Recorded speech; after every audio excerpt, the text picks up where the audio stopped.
Voilà, donc aujourd'hui, nous allons parler de Catena-X. Les uns et les autres, vous en avez déjà peut-être entendu parler. Ça se déploie au fur et à mesure.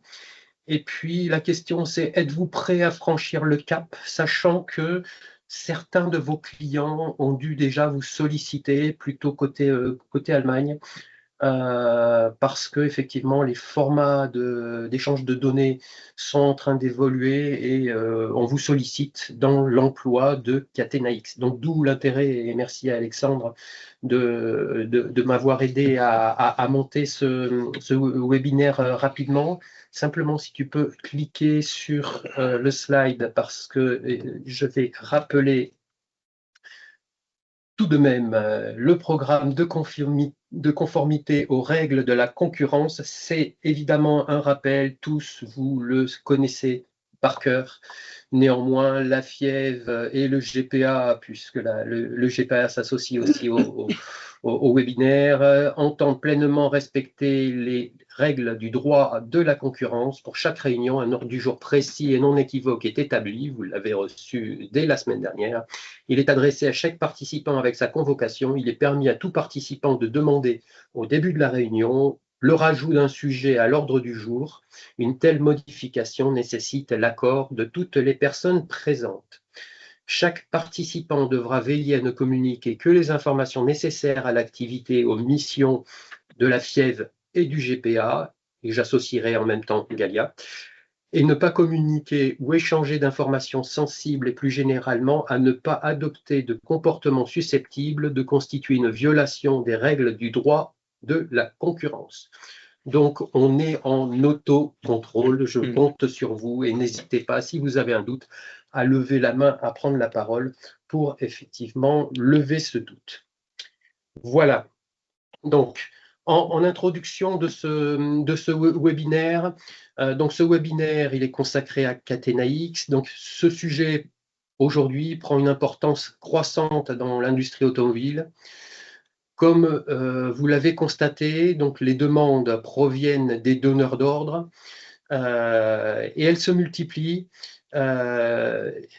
Et l'utilisation de Catena-X devient progressivement une réalité opérationnelle pour de nombreux fournisseurs, voire tous les fournisseurs, puisque effectivement, vous avez un panel de fournisseurs assez large.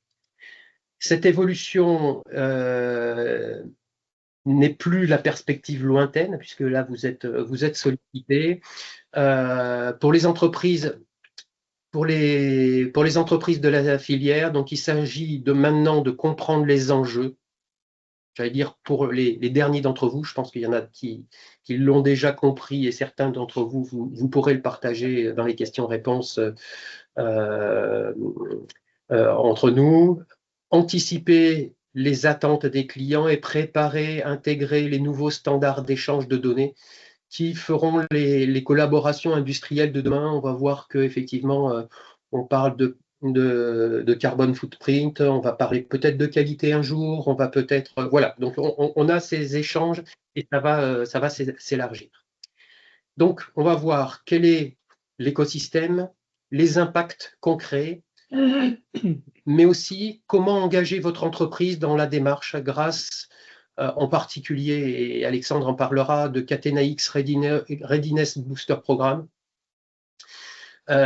qui combine à la fois formation et accompagnement. Et puis, et c'est là où je disais, il y a un sujet d'actualité. Aujourd'hui, il y a un dispositif de soutien qui est disponible. Alexandre en parlera en détail. Donc, c'était l'occasion de faire ce webinaire. Pour ceux qui ne me connaissent pas, je suis Thierry Parère, je suis consultant pour la FIEV en charge de tous les sujets industriels et techniques.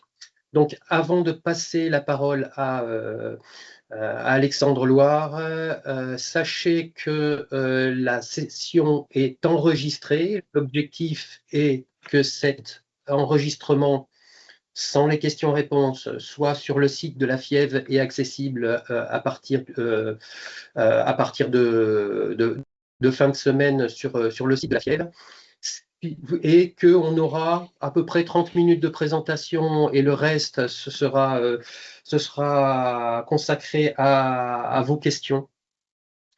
N'hésitez pas à les mettre sur l'onglet conversation et je prendrai les questions au fur et à mesure qu'elles viendront. For English speaking attendance, please notice that slides will be in English and we will speak in French for the presentation, but the slide will be in English, and do not hesitate to ask your question in English. And we will answer to you in English, of course. Donc, je vous souhaite un excellent webinaire et vous remercie de votre participation. Alexandre, je te passe la parole et je crois que tu vas commencer par te présenter. Oui, je vais me présenter. Pour ceux qui ne me connaissent pas, donc Alexandre Loire, je suis chez Gallia depuis 22 ans. Et je me suis d'abord occupé beaucoup des sujets de standardisation, des échanges de données dans le domaine du PLM. Et puis, depuis 5 ans, j'ai vu apparaître le sujet Catenaix. Et donc, je me suis dit que ce serait intéressant de travailler, de comprendre déjà le contenu de cette initiative et puis de travailler avec. Je vous expliquerai un petit peu les liens entre la PFA, Gallia et Catenaix un petit peu plus loin. Mais chez Gallia, je suis en charge de tous les projets relatifs à Catenaix. J'ai aussi une casquette Catenaix, puisque la PFA et Gallia sont tous les deux membres de l'association Catenaix. Et dans cette association, je joue le rôle de business developer au sein de l'Internationalization Committee pour promouvoir l'initiative dans les pays d'Europe et principalement d'Europe de l'Ouest. Donc je reviendrai là-dessus un petit peu plus tard. Voilà. Alors, qu'est-ce que Catenaix? Donc peut-être que vous ne le savez pas encore. Certains d'entre vous ont dû quand même un petit peu se renseigner sur le sujet. C'est une initiative qui est née d'un triple constat, hein. Le besoin de créer une économie un petit peu plus durable et surtout de répondre à ce qu'on appelle le tsunami des réglementations qui sont imposées aux différentes sociétés en Europe et ailleurs.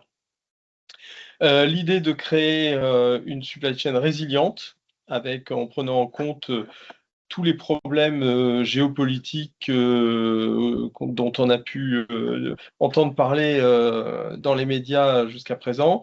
Et puis le troisième point, c'est réduire les coûts.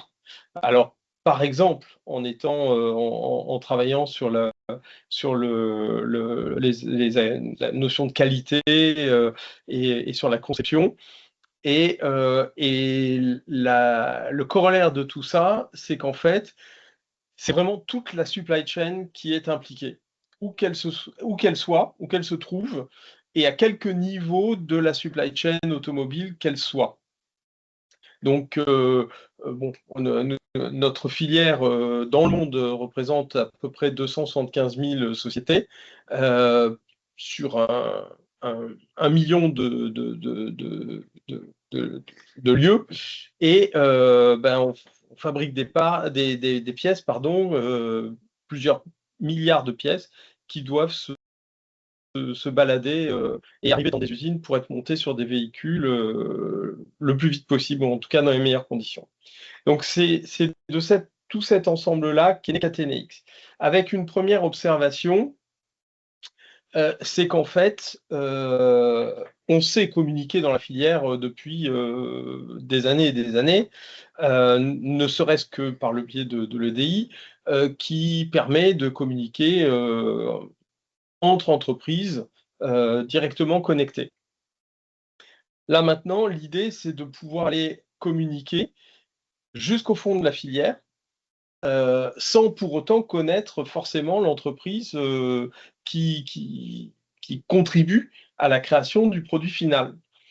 Et donc, un nouvel outil informatique est apparu ces dernières années, c'est le data space, qui est en fait une structure qui permet à toutes les entreprises de communiquer extrêmement facilement, quelle que soit la solution qu'elles ont choisie, parce qu'en fait, ça repose sur des standards très forts. C'est exactement ce qu'on fait avec le mail, mais c'est aussi ce qu'on fait avec l'EDI, et c'est ce qu'on pratique dans l'industrie automobile. Et Gallia est particulièrement bien placé pour en parler, puisque c'est vraiment le cœur de nos activités. Et donc, tous ces standards permettent effectivement une connexion plus facile. Après, il y a d'autres modèles. Il y a notamment le modèle d'avoir une base de données centrale qui permette de gérer toutes les données, mais l'inconvénient par rapport à la promesse que fait Catenaix garantit une certaine sécurité et sûreté des échanges, et notamment le fait que personne dans la structure technique de Catenaix, que je décrirai un petit peu tout à l'heure, n'a accès aux informations qui sont échangées. Ça se passe entre un acteur et son client ou ses clients et ses fournisseurs directs. Et petit à petit, à chaque échelle de la filière, ça se répercute. Donc, il y a vraiment une valeur ajoutée à cette notion de data space que Catenaix entend exploiter en créant le premier data space de l'industrie automobile qui garantit confiance, sûreté, cybersécurité et par la communication à tous les niveaux, de la collaboration pardon, à tous les niveaux de la filière, en répondant à un certain nombre de use cases, permet de réduire des coûts, créer des synergies, et c'est ce qu'on on va voir dans le courant de cette présentation. Vraiment les points forts, et là je reviens là-dessus, hein, c'est la notion d'identité digitale de confiance. Donc ça, Catenaix le garantit, ça a été construit autour de ça. L'interopérabilité, puisqu'on a parlé des standards, c'est la clé de l'interopérabilité. La souveraineté de chacun des acteurs. Encore une fois, les données restent sous son contrôle et ne sont échangées que dans le cadre de contrats vraiment clairement spécifiés. Et puis, l'autre avantage, c'est que tout cet ensemble est contrôlé par la filière. Donc, c'est sur les use cases qui intéressent la filière qu'on a bâti des solutions. C'est sur les métiers de la filière qu'on a travaillé. Et c'est avec les experts de la filière que les standards ont été créés et qu'on a monté des solutions pour déployer ce data space. Donc ça, c'est vraiment les 4 promesses et 4 points fondamentaux de Catenaix, de l'architecture de Catenaix. Alors, c'est bien de travailler et de créer des standards et de monter un outil, encore faut-il qu'il soit utilisé. Et donc, le principe de Catenaix, c'est qu'il y a une association de type loi de 1901 qui travaille à la création des standards. Ces standards sont ensuite pris par des solutions qui sont certifiées, et je reviendrai encore là-dessus, et qui sont déployées dans le monde. Mais pour garantir que on travaille bien sur les besoins de tous les acteurs de la filière,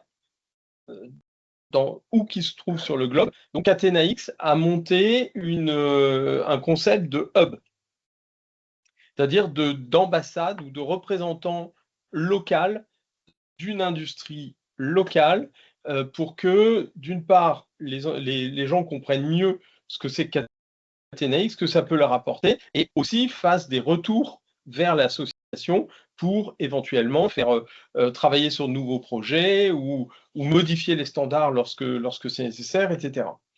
Donc, le premier hub international créé par Catenaix, c'est précisément le hub français. Parce que l'ADN de Galia et l'ADN de l'association Catenaix sont absolument similaires. Alors, ce n'est pas l'association qui met en œuvre concrètement le data space. Vous allez voir qu'elle passe par une société qui est une porte d'entrée du data space. Catenaix n'est pas non plus une solution, c'est juste le nom de format qui permettent la communication. Au-delà de la France, eh bien, en Europe, on a créé des hubs en Suède et en Espagne. Alors évidemment, l'Allemagne est aussi là, hein, puisque c'est né chez eux. On a créé aussi un hub en Amérique du Nord qui comprend le Mexique, les États-Unis et le Canada. Et puis, on travaille à créer des hubs en Chine, au Japon, en Corée, en Inde. Et voilà, petit à petit, les choses se passent. Mais l'autre point intéressant, c'est que d'autres industries, connexes à l'industrie automobile ou pas, sont intéressés par cette logique-là. Et donc, il y a des projets qui regroupent tous les fabricants de machines-outils dans le Manufacturing X, tous les gens qui travaillent autour des usines, les semi-conducteurs, l'aéronautique, etc., etc., et qui permettent donc à cette logique de data space, voire à certaines briques de base du data space automobile, de se répliquer dans d'autres industries, ce qui facilitera là encore la communication. Je pense principalement à toutes les PME qui servent pas seulement l'industrie automobile, mais l'aéronautique, le ferroviaire, les machines-outils, etc. Parce que donc cette logique va leur permettre de travailler de la même façon, même si l'outil est un peu différent, mais avec d'autres acteurs. Alors, ce premier hub français, c'est la brique bleue que vous voyez au milieu de l'écran, hein.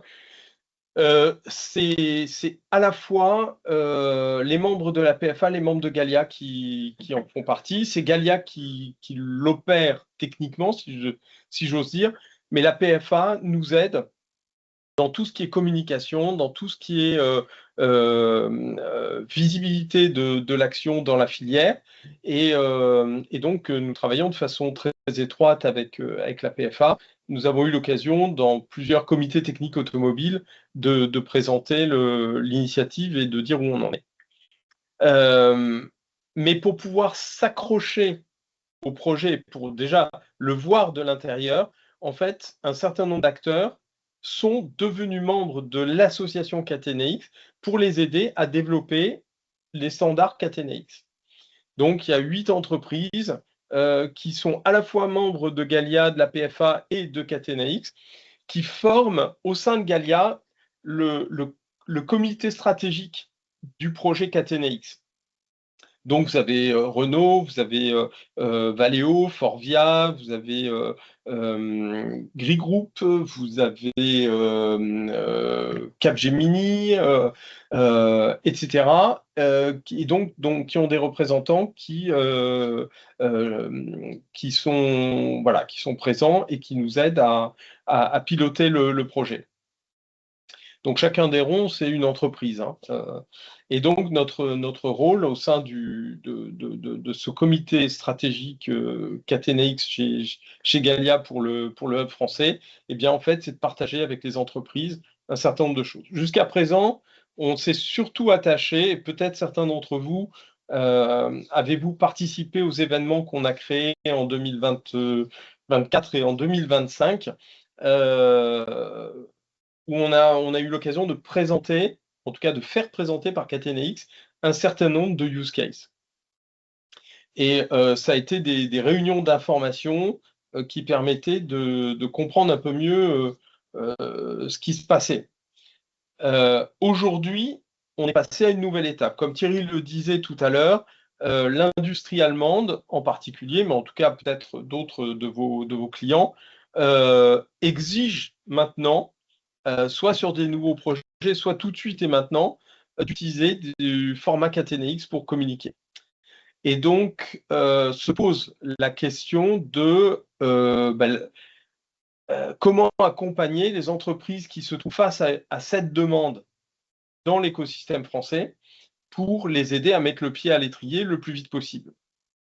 Donc, c'est déjà l'objet de cette communication, mais nous avons créé chez Gallia un Users Club qui regroupe les membres du hub qui ont besoin de répondre d'avoir des réponses à leurs questions sur comment ils démarrent et quels sont, face aux problèmes qu'ils peuvent éventuellement rencontrer, comment ils peuvent être accompagnés, comment ils peuvent être aidés, quels sont les contacts, etc. Et donc, c'est une initiative qu'on a lancée le 20 mai dernier et je vais revenir dessus un petit peu plus tard. Alors, les standards, ils sont regroupés par use case. Et donc, vous avez parmi les 3 piliers, hein, vous avez des petites lignes avec des petits carrés, des petits losanges de couleurs qui vous montrent quels sont les use cases qui font l'objet de standards. Alors évidemment, il y a toute la partie fondation, hein, qui est la mise en œuvre du data space.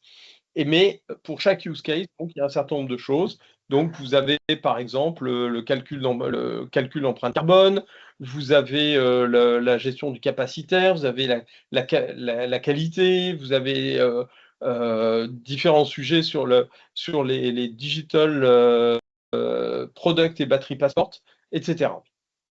Donc, ces standards, ils sont à la fois, c'est des documents papier qui sont librement accessibles sur le site de Catenaix et qui, en général, présentent le use case et qui sont aussi, quelque part, le moyen d'uniformiser les process, autant que faire se peut. Et puis, il y a des composants informatiques qui sont développés en open source et qui sont, eux, destinés aux informaticiens, que ce soit des informaticiens internes à vos entreprises ou des éditeurs de solutions, des prestataires de services, pour monter des solutions qui permettront d'échanger des données au format Catenaix. Donc c'est ça le contenu de l'initiative développée par l'association Catenaix, et c'est là-dessus qu'on s'appuie pour créer concrètement l'architecture informatique de Catenaix. Alors, pour que ça fonctionne, on est face à un véritable écosystème. Donc, il y a dans la step 1, tout en bas de l'écran, hein, vous avez je dirais les structures associatives, à commencer par Catenaix, à commencer par les représentants des hubs, parce que chaque hub doit être une association de l'industrie automobile pour avoir les meilleurs contacts et puis savoir de quoi on parle. Et aussi pour garantir la neutralité. Et puis, il y a une autre association qui s'appelle Tractus-X, qui est sur la droite dans la première ligne, justement, et qui est l'endroit où sont déposés les fameux composants open source, et à partir de quoi, donc, une communauté d'éditeurs peut développer des solutions. J'ai mis l'adresse Internet du site web du projet Tractus-X parce que vous y trouverez des descriptions assez détaillées de chacun des use cases. Et elles sont présentées sous 2 formes principalement. Il y a une forme qui est plutôt une forme management, une deuxième forme qui elle, est plutôt très technique. Donc, ça ne s'adresse pas au même public. D'un côté, vous avez les décideurs, de l'autre côté, vous avez les développeurs. Et puis, entre les deux, vous avez une description des process. Donc là, qui est plus orienté pour les gens de métier. Et donc, tout ça est librement accessible et ça peut être très utile pour avoir un premier niveau un peu approfondi du contenu des use cases de Catenaix. Ensuite, il y a la porte d'entrée du data space, sur lequel la porte d'entrée la plus ancienne, c'est Cofinity X, qui est une société de services qui a été qui est évidemment en partenariat très étroit avec Catenaix et qui est vraiment, je le dis, la porte d'entrée, je le répète, c'est auprès de ces gens-là. Si vous devez commencer un projet Catenaix, c'est auprès de ces gens-là qu'il faut prendre un contact et je reviendrai dessus plus tard. L'étape supplémentaire, alors il y a d'autres portes d'entrée qui peuvent être accessibles. L'idée, c'est que cette porte d'entrée, justement, elle a été prévue pour être multiple, hein, de manière à ce qu'il n'y ait pas de monopole. Et donc, bon, voilà, il y a des choses qui se créent dans d'autres pays ou qui accompagnent des sociétés dans certains pays. L'étape supérieure, c'est les sociétés qui ont utilisé les composants informatiques pour créer des solutions et qui sont donc... Ah pardon, non, excusez-moi. C'est pas ça du tout, ce sont les sociétés qui vous accompagnent. C'est des consultants, des prestataires de services qui vont potentiellement vous aider donc à mettre en lien votre système d'information interne avec Catenaix. Et donc, voilà, il y a un certain nombre de sociétés, elles sont toutes certifiées. Elles sont toutes bien au courant du contenu des standards Catenaix et comment il faut les mettre en œuvre. Et donc, l'étape suivante, donc la final step, ce sont toutes les sociétés qui ont développé des solutions, elles aussi certifiées, pour opérer le data space, pour se rendre, comment dire, pour vous rendre les services attendus dans les échanges que vous voulez mettre en place. Donc, encore une fois, toutes ces sociétés, elles sont référencées par use case sur le site de la société Cofinity-X. Elles vous permettent donc, vous avez l'occasion de voir pour chacune d'entre elles quel use case elles servent, et pour chaque use case, quelles sont les sociétés qui demandent la mise en place d'un tel use case. Donc vous avez un choix relativement large, hein, il s'élargit tous les jours, hein, puisqu'il y a de plus en plus de développeurs qui cherchent à développer des solutions et à les faire certifier, de manière à ce que, là encore, il n'y ait pas de monopole et que vous puissiez choisir en fonction de vos besoins, en fonction de votre budget, la solution qui vous convient le mieux. Donc, toutes ces solutions, elles sont présentées sur la partie marketplace du site Cofinity-X. Et puis ensuite, donc, il y a encore un ensemble de sociétés qui sont là pour vraiment accompagner au sens large les entreprises dans le cadre de la mise en place du data space. Alors, comment ça fonctionne? Comme je vous ai dit tout à l'heure, en fait, aucune donnée n'est vue par qui que ce soit d'autre que les acteurs concernés dans la filière. Alors, au centre, vous avez un rectangle vert, Federated Operating Environment. C'est la fonction principale de la société Cofinity-X, et c'est elle qui permet de garantir que tous les entrants sont des gens de confiance, que les sociétés existent, qu'elles sont bien référencées, etc., etc. Et ensuite, donc, elle vous donne un identifiant qui va vous permettre de vous faire connaître dans l'ensemble du data space. Ensuite, il y a des composants très importants, c'est les petits rectangles vert foncé qui s'appellent il y a par les 3 lettres EDC, les Eclipse Data Connectors. C'est eux qui vont permettre vraiment la mise en place de la communication entre soit directement les entreprises, parce que les grandes entreprises ont très souvent la capacité de développer elles-mêmes leurs connecteurs, soit par le biais des solutions certifiées. Là, ici, on en a 2 qui sont présentées et qui elles-mêmes ont un EDC qui permettent donc l'échange entre elles de données, et les entreprises peuvent utiliser cet EDC pour pouvoir communiquer à travers leur logiciel. Et le troisième point, qui est plutôt sur la gauche du slide, c'est un EDC as a service. C'est-à-dire que vous n'avez pas envie de développer, vous n'avez pas les moyens de développer, vous pouvez simplement louer la capacité d'utiliser un EDC.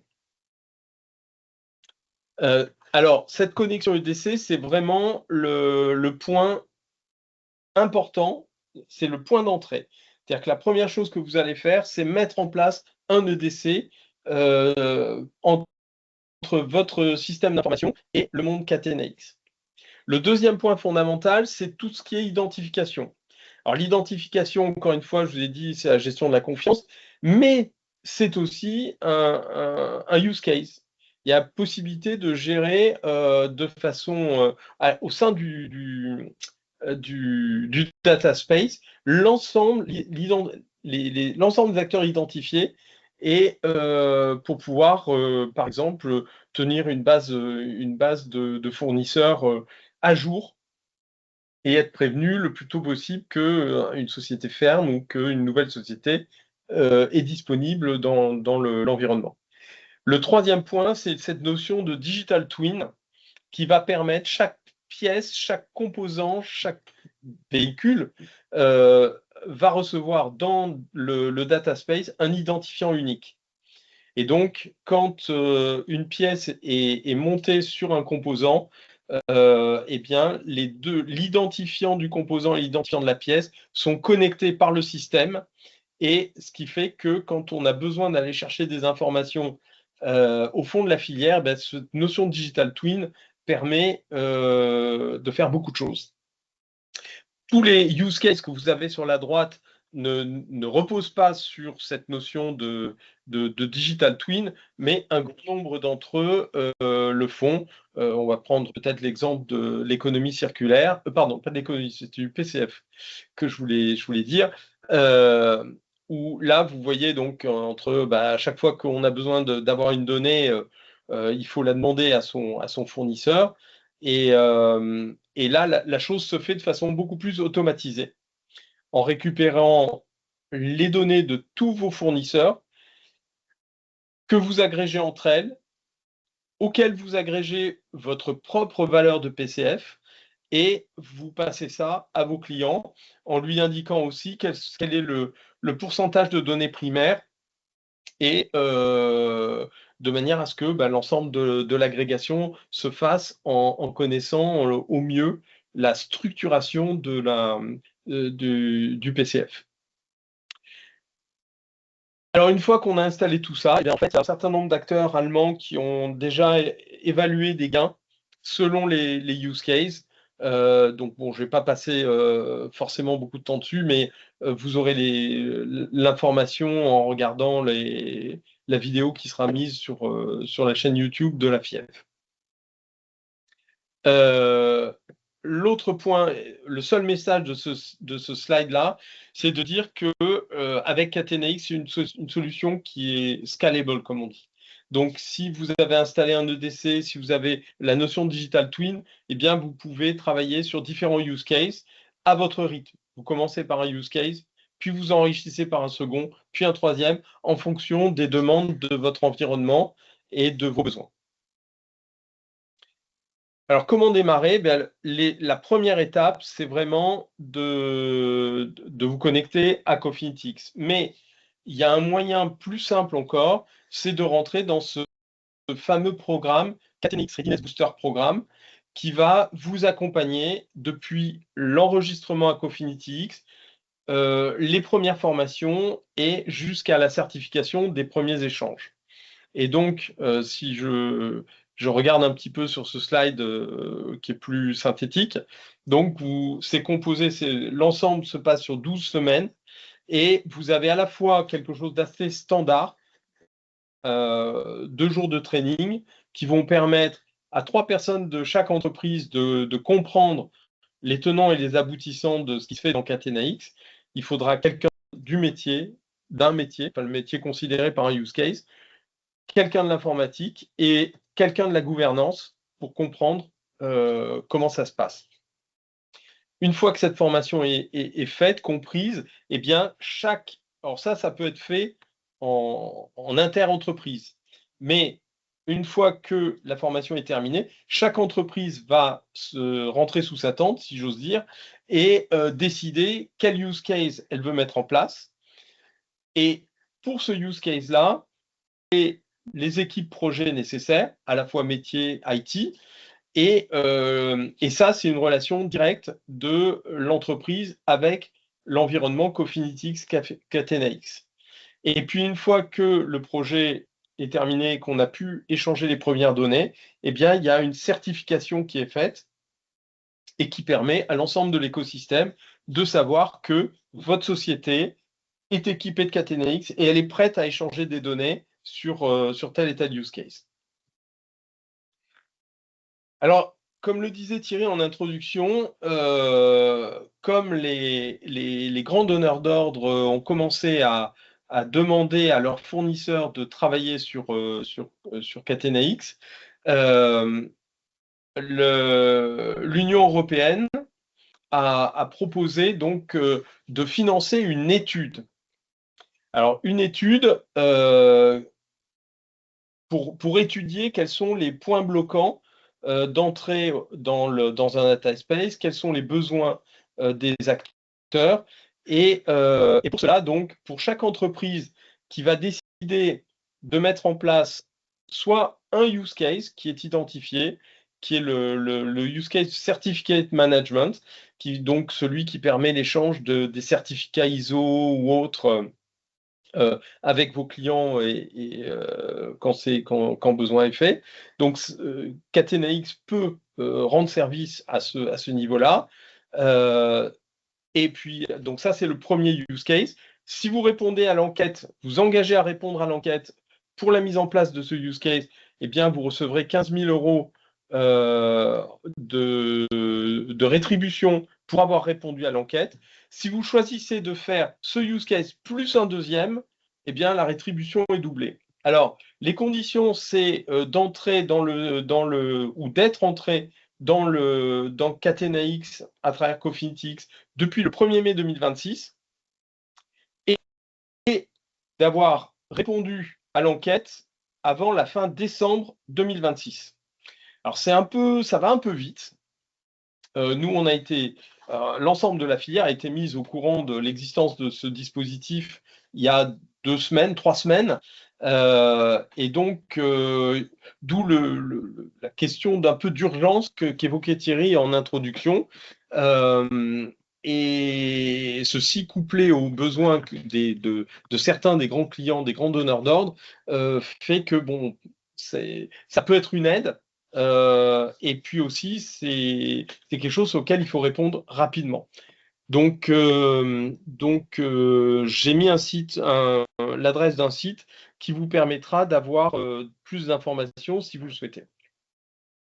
Voilà. Et puis il y a le Users Club qu'on a créé dans le French Hub, donc qui doit permettre d'aider à comprendre comment rentrer dans le projet, comment être formé, comment poser des questions, avoir un premier niveau de support dans cette première approche, et puis aussi d'avoir des échanges entre pairs. C'est-à-dire que bon, bah voilà, moi je suis l'entreprise A et puis j'ai des problèmes sur tel use case, là j'ai du mal, j'ai des problèmes techniques. Toi qui es dans l'entreprise B, tu l'as déjà installé, qu'est-ce que tu peux me donner comme conseil pour être plus performant, plus efficace? Voilà, le 20 mai, on a lancé ce groupe de travail et donc il y avait un certain nombre d'entreprises qui étaient présentes. Et l'idée, ça va être d'organiser une réunion à peu près tous les mois, soit sous une forme groupe de travail sur un sujet donné, soit sous forme d'un événement. Et donc, le premier événement qu'on va créer, ce sera le 23 septembre, où on va, là encore, réexpliquer comment rentrer dans Catenax, comment être formé. On parlera du programme Data Space Acceleration et du Catenax Readiness Booster Programme. Et puis, on va essayer de présenter un certain nombre de use cases que vous continuiez à avoir une meilleure culture sur ces sujets-là. Voilà, je m'arrête ici pour vous laisser la parole. Je suis désolé, j'ai parlé presque 3 quarts d'heure. Mais il y avait de quoi. Il y avait de quoi. Voilà. Merci beaucoup, Alexandre.